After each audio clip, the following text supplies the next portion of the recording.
Ya, selamat pagi. Nama saya Jonivan Aldo Sudiono dari kelas IMKD dengan nomor NRP 051051. Sebelumnya saya ingin mengucapkan terima kasih kepada Bu Siska dan juga Pak Hasik atas bimbingannya selama di kelas IMK tahun 2021 ini, dan juga buat kepada asisten dosen yang sudah menerangkan bagaimana cara penggunaan Figma dengan baik. Nah, di sini saya akan menjelaskan mengenai panduan penggunaan Purwarupa dari aplikasi ini, yaitu aplikasi Sakpule, yang merupakan aplikasi yang dikeluarkan oleh Samsat Jawa Tengah, sehingga pengguna dapat membuat atau dapat membayarkan pajak kendaraan bermotornya dengan lebih mudah secara online. Nah, di sini panduan penggunaan Purwarupanya adalah bentuk wireframe. Sedangkan dalam model-model atau desainnya sendiri akan dijelaskan di file Word-nya. Nah, di sini yang pertama, yaitu kita harus lakukan adalah daftar akun. Jadi setelah kita buka aplikasinya, kemudian muncul loading screen, lalu kita diarahkan ke menu daftar akun apabila tidak memiliki akun. Yaitu yang digunakan di sini hanya nomor telepon. Jadi kita masukkan nomor teleponnya, kemudian akan muncul tombol atau di sini kita tekan tombol verify OTP atau one time password. Nah, setelah OTP-nya keluar di SMS di nomor tersebut, kemudian kita masukkan. Nah, setelah diterima, maka akan masuk ke dalam halaman, yaitu di mana kita harus memasukkan PIN keamanan. Kemudian kita masukkan PIN keamanan itu 2 kali. Apabila cocok, baru boleh kita next. Atau di sini kita juga bisa menggunakan fingerprint untuk mempermudah. Nah, selain itu yang kedua, kita diarahkan ke menu login. Jadi apabila user sudah memiliki akun, maka nanti ketika buka aplikasi akan langsung ke dalam menu login ini. Jadi akan ada logo, yaitu logo dari aplikasi Sakpole-nya. Kemudian kita masukkan PIN, lalu ataupun kita juga bisa memilih sidik jari. Nah, setelah itu masuk, kalau sidik jari nanti bakal langsung kita pencet sidik jarinya, atau kita arahkan sidik jari kita ke dalam fingerprint, kemudian setelah itu langsung bisa masuk ke dalam aplikasi. Nah, di sini ada home screen. Home screen di sini tuh ada papan informasi dan juga iklan. Jadi di sini itu adalah banner. Misalkan ada berita-berita terbaru dari Samsat, akan langsung muncul di sini. Kemudian ada fitur-fiturnya. Lalu juga ada tombol untuk navigasi. Nah, tombol navigasinya apabila kita perbesar akan ada home, kemudian histori pembayaran, lalu ada notifikasi apabila ada berita-berita baru yang masuk, dan juga ada yang terakhir adalah profil pengguna. Nah, setelah itu kita masuk ke dalam fitur yang pertama, yaitu histori pembayaran. Jadi ini fiturnya acak, ada fitur pertama yaitu histori pembayaran. Jadi di sini tuh ada data-data dari pembayaran yang sudah dilakukan sebelumnya. Ada yang sudah selesai, kemudian juga ada yang masih menunggu pembayaran. Dan juga kita bisa melakukan search.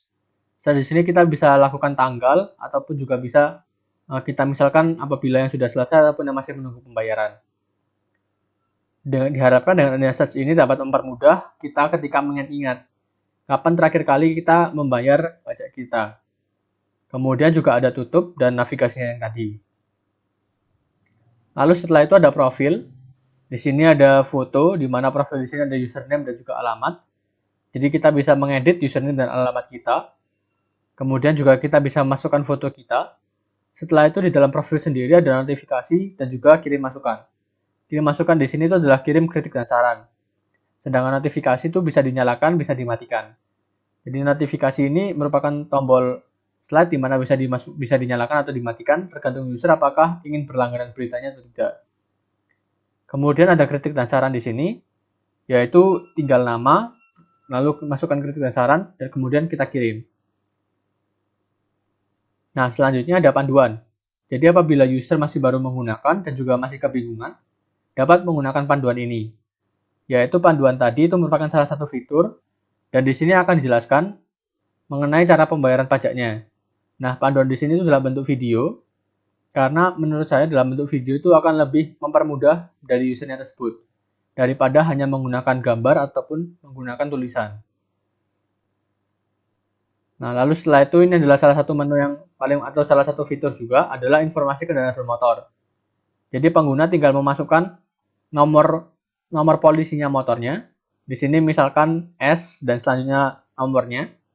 Lalu setelah itu pengguna memilih cek. Nah, setelah pengguna memilih cek apabila lengkap.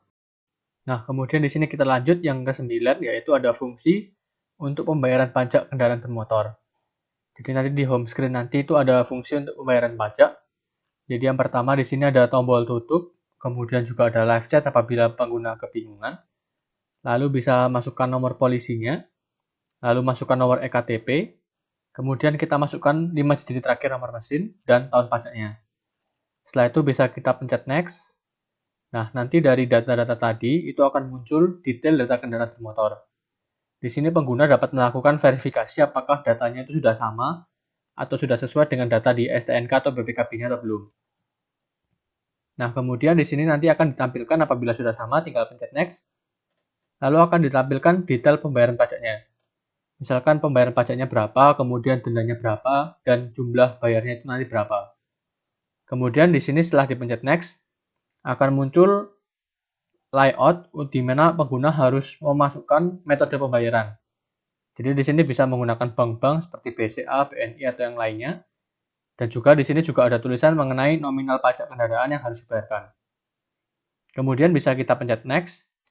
Dan di sini yang terakhir adalah kita melakukan pembayaran ke virtual akun yang ada di sini. Jadi misalkan tadi pengguna memencet BCA.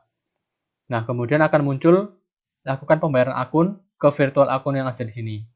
Kemudian akan ada petunjuk pemilihannya atau petunjuk cara bayarnya.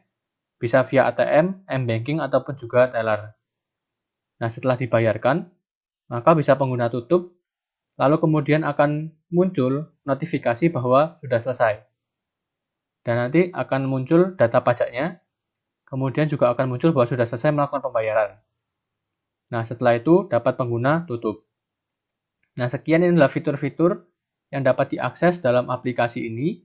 Jadi tadi itu ada yang paling utama ada pembayaran pajak kendaraan bermotor. Pada aplikasi sebelumnya itu pengguna harus memasukkan data-datanya terlebih dahulu, kemudian baru membayar.